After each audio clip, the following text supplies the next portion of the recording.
As a manager, you're in the best position to basically say, we have some capability gaps on our team, and here's my proposal on where I want to make investments to enable my team to achieve those business goals. Yeah.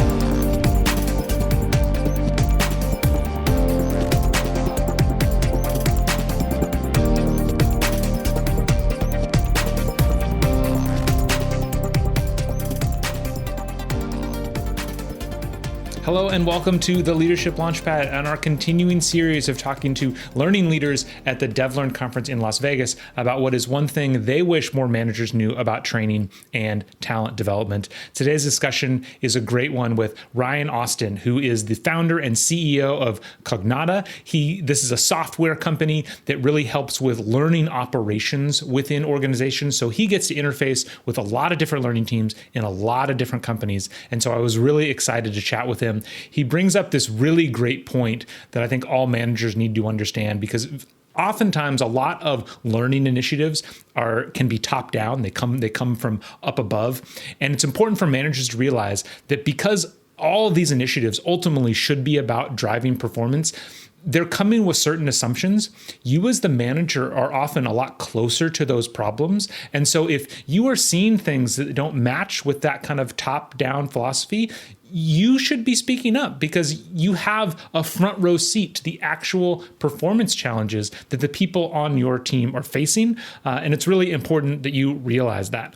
Before we flip over to the conversation with Ryan, I do want to take a note. I was recording these in a very public place, and it just so happened that the mics I thought were pretty amazing, considering the fact that there's a DJ about 15 yards away from where we're talking. But in this particular conversation, there was a group of people about 3 feet away having a quite animated and loud discussion, which is totally fine. Public place. It was, everybody's really excited. I did my best to filter out as much of the noise as I could, but just if you hear anything, that's what's going on. So I hope it doesn't distract you. Please enjoy the discussion. Ryan, thank you so much for being here. Yeah, thanks for having me, Matt. Yeah, I know you're super busy, so I really appreciate the time.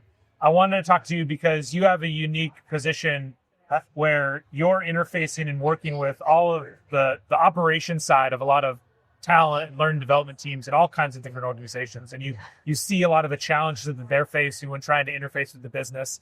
So same question that I've been asking everybody for you is, what is one thing that you wish more managers knew about training and talent development? Yeah, it's a good question. And my answer would be around just, as a manager, your job is really to help empower workforce development or workforce enablement. Yeah. And since you're closer at the manager level to the front line, you kind of get to play this undercover boss role, like the TV show, right? Where you can learn more and faster than maybe a C-suite or a C-level executive in the business. Yeah. So I think a manager is still learning. They're not quite yet at that leadership level most of the time. So one of the things they can learn is, how do we actually use training as a performance enabler to enable our teams and our workforce to actually achieve business goals. Yeah. So let's say you're responsible for a team in a department, and that team has a few business goals that they're aligned to and some initiatives that they're trying to do. As a manager, you're in the best position to basically say, we have some capability gaps on our team, and here's my proposal on where I want to make investments to enable my team to achieve those business goals. Yeah. What I'm hearing from you, correct me if I'm wrong, is, a lot of times training initiatives, talent initiatives can seem kind of big picture. They're coming from a higher level. And maybe some of that is because there is that separation from, whether it's a separation because it's HR, it's on the side of the business, or it's higher up in the business, it's the VPs or the exec level.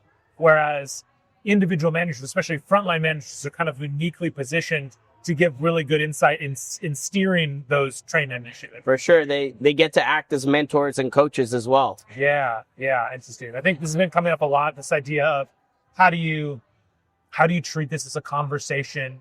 How do you have kind of a good back and forth so that because on the talent side, it can sometimes feel like pushback when we're asking questions. Mhm. I don't know, any advice on how to engage in those conversations productively? I think it's just about positioning yourself as a strategic advisor. Yeah. And coming from a place where you're building trust Yeah. with communication.